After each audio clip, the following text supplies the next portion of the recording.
Can you allow yourself to be intimate with you? To touch yourself? Oh, you're not supposed to do that. Can you allow yourself to give yourself earthly human pleasures? The intimacy of eating a meal? The intimacy of listening to music by yourself? The intimacy of being in your own space, uninterrupted by other humans. Other humans can be a distraction, particularly at this time for you. The intimacy of being with yourself. Can you allow yourself to go to bed at night with yourself and be intimate in your thoughts and your love for yourself? To praise yourself for everything that has been done that day. To see the goodness in everything you've done. To thank yourself like you would thank a mate for being in your own life. To appreciate yourself. Can you be intimate in a form of allowing yourself to be in total service to yourself? Consider that for a moment. Be in total service to yourself. We know this pushes the limits with some. Again, you were taught not to. You're taught to always be in service for others. You have to be there for others. You have to sacrifice and suffer. That went out with Yeshua. This whole concept of suffering. He did it. We're done with it now. So, be intimate with yourself. Feel what that feels like. Feel what it is like to share with yourself. Even on a physical and sexual level. Can you overcome that barrier that you have about being sexual with yourself? Oh, you think you're going to turn into some sort of pervert? Friends, if you are listening or reading this, you have much too much wisdom. Can you give yourself the magnificent celebration of the biology to allow yourself sexual pleasure with yourself? Oh, pushing many limits here, particularly with the recovering Catholics. So, when you learn to be intimate with yourself, only then will you understand what it is like to be intimate with another. Because right now, you are not allowing them to love you in the intimate way. You have walls and barriers you're holding back. Yes, you are probably good on an intimate level of giving to another, aren't you? Yes, you can give your heart, your soul, your body, and all of your love to them. But about receiving it for yourself, that is when your walls and barriers come up. That is why there's difficulties having orgasms. That is why sometimes you cringe when someone touches you. Dear friends, to understand intimacy with others, you have to have it with yourself. Begin there. Your responsibility, a simple one. Loving yourself. Loving yourself. It is such a simple concept, such an easy thing to do, but yet it's the thing that humans resist most. It's what I've said before, the hardest things for a human to do, to love themselves. Why? Why? Well, conditioning. They've been taught not to, feeling of guilt, taught not to.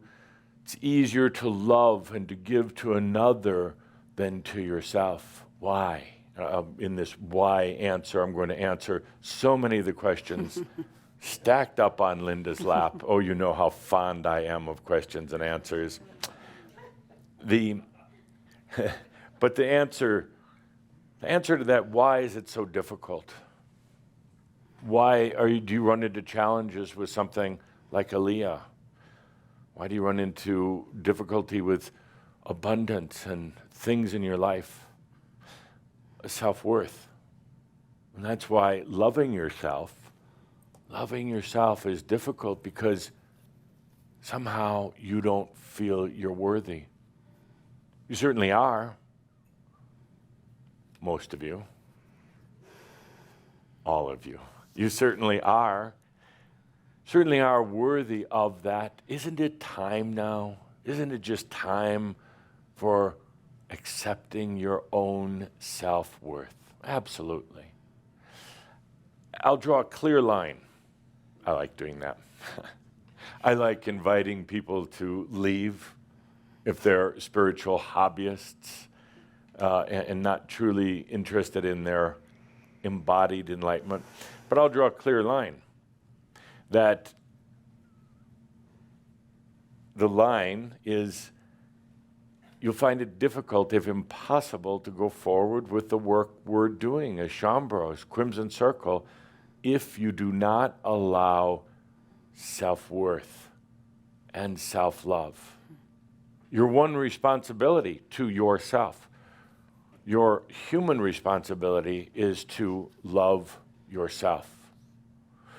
The enlightenment, the ascension part actually is not really your responsibility. It's that of your I amness, your soul, for lack of better words.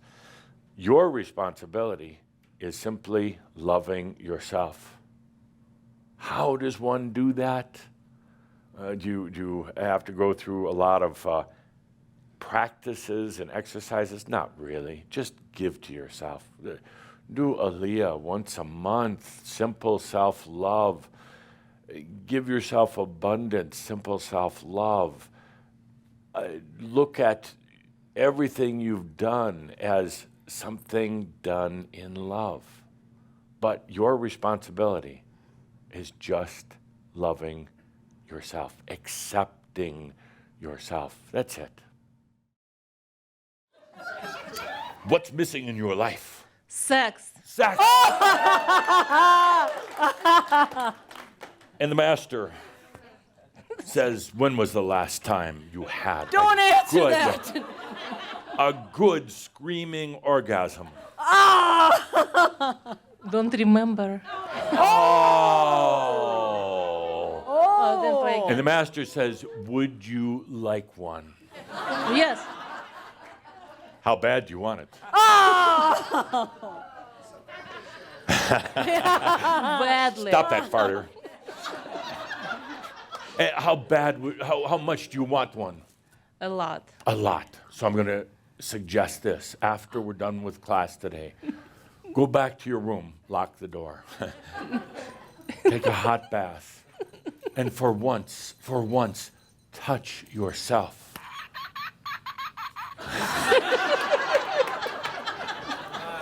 Touch yourself like you would want to be touched by the greatest lover on earth. Touch yourself with such love and compassion for your body. Touch yourself like you are the greatest lover, because you are.